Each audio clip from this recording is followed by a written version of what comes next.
Good morning, all. Miracle Rising. I hope you slept well. Whew. It was crazy last night. I was laying in bread. I was laying in bed, saying my prayers, and I told God, it's like, God, help me keep my heart soft, man. Help me keep my heart soft. And my ears started ringing immediately. I was like, I hear you. That's the biggest thing for me, is keeping my heart soft. That's always been really important for me. Especially going through covert operations. People doing the most. People being so mean. People being so heinous. And I think we all feel that right now on all different fronts of the stages. It's a lot to take in. It's a lot to take in for everybody. It really is. And aside from those that just choose to operate in evil and deception and corruption, it may not be as difficult for them.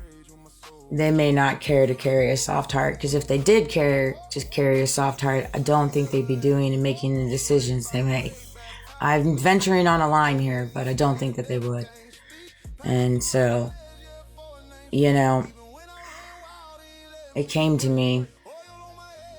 I was just watching a video of Candace, and she said, see, a lot of the times with her is they attempt to debunk things with the most minimal things, like whether it's a typo, a missed date, a missed time frame, this and that. And so it's like, oh, because it's this, it's untrue. That's like all they have. And it's funny because I can resonate with that. I know that they've done the same thing with me. And take every little word and manipulate it and turn it around. And so it must not be true. And it's like, when you have to get down to the nitty gritty of that, why do you even care? You know what I mean? They're just telling on themselves at that point.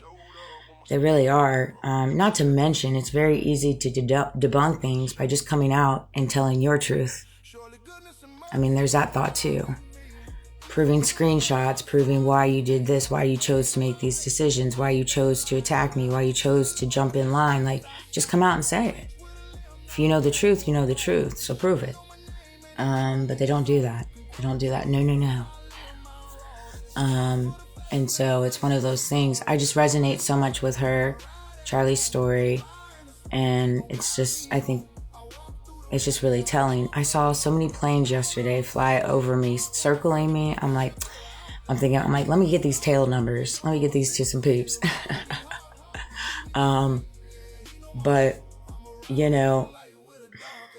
it is really important for me to carry a soft heart.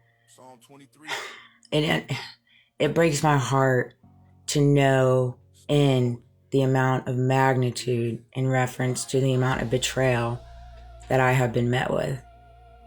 And it's really, really hard to swallow, because I would never, ever have made the choices and decisions that people have made towards me. No matter what. No matter what the compelling story was, no matter what the bribe was, no matter what the payouts were, no matter what the coercion was, no matter what.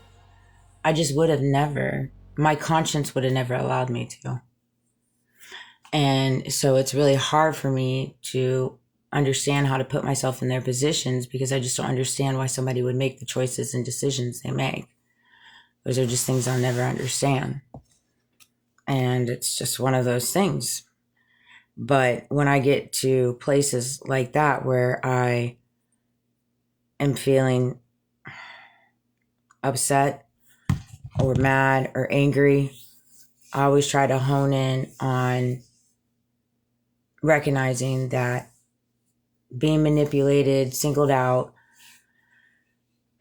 the most helpful place is to always stay grounded in your root, grounded in your faith, grounded in God, and understand that what is all happening around us is for the betterment of all of us. A couple things came to me. Over-promising and under-delivering. That's something that was talked about a lot in a meeting yesterday. I can resonate with that. I can resonate with that. I no longer do that. I no longer do that. I do not overpromise and I do not underdeliver. For the most part, I don't make promises. For the most part, I do not. So I never underdeliver. But back in the day, I did make a lot of promises and I underdelivered. I did. I tried so hard to make everybody happy. I tried so hard to fulfill all the expectations that people carried of me. And so I overpromised and underdelivered all the time. Own it. Own it. And I learned that lesson. To say the least. And so if you feel in the position where you're at and you feel like you're overpromising and underdelivering, well, then you need to go in and figure out what you can do to change that. You know, so often enough, we get put in these positions where we feel like we have to do XYZ to make other people happy or to fulfill a position or to get to that green light, get to that title, get to that accolade, get to whatever. And so in the midst of climbing said ladder, you're overpromising, you're under-delivering, and then you're siphoning your life, really, your peace, your consciousness, your morals, your values, your integrity, your ethics, your dignity, your grace, your mercy. A lot of the times during that process of overpromising and under-delivering, those are little slices that you're letting go. Believe me, I know. And so my advice to you is to understand that as long as you're putting your best foot forward and you're leading with good intentions and you're trying hard and you're not stepping on people and you're being honest and you're being truthful and you're moving with grace and you're moving with morals and values and dignity, you're doing the right thing, baby. You're in the right motion. You're in the right wheelhouse. You know, you may not have the most or have what everybody else has, but that doesn't mean anything. You have to ask yourself what is important to you. Like what's important to me is my dignity, my grace, my morals, my values, my ethics, my intentions. That's important to me. I know what it feels like to not move with good ones. When you allow other people to control them. I mean, it's just facts. It is facts. Another thing that Candace said that really, really spoke to me there towards the end of her episode was she said, I guess I'll prove to the world that it is possible. And again, I'm not quoting every single word, okay? But it was something along these lines. I'm going to show the world what's possible. It is possible to be a woman in this United States, essentially, who's never been in trouble with the law, got married, faithful, devout person, has had kids, started a business, and is completely being demolished and smeared and targeted, assassination list, all this stuff, just fighting for truth, fighting for what's right. She said, I guess I'll be that woman to set the tone. And I was like, you know what? I hear your girlfriend. I do. Because I feel that.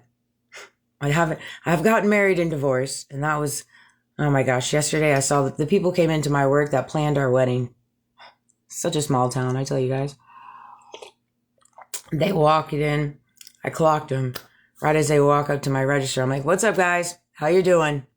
Hey, Amanda, how you doing? I'm like, the whole world knows how I'm doing. I'm doing great. You know what I mean? Like, come on, I get so tired of these stupid questions.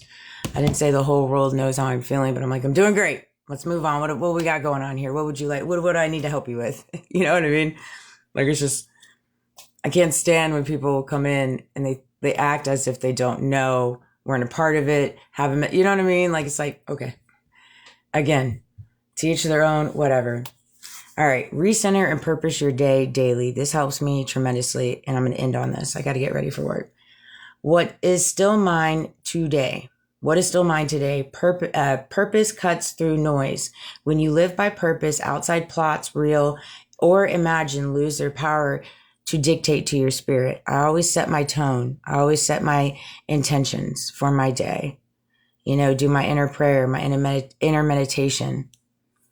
You know, and last night was like, when my ears started ringing, I was like, I hear you, God. I do. Stay connected and grounded with people, friends, faith leaders, and counselors. Well, God's all of those. God is all of those for me. I love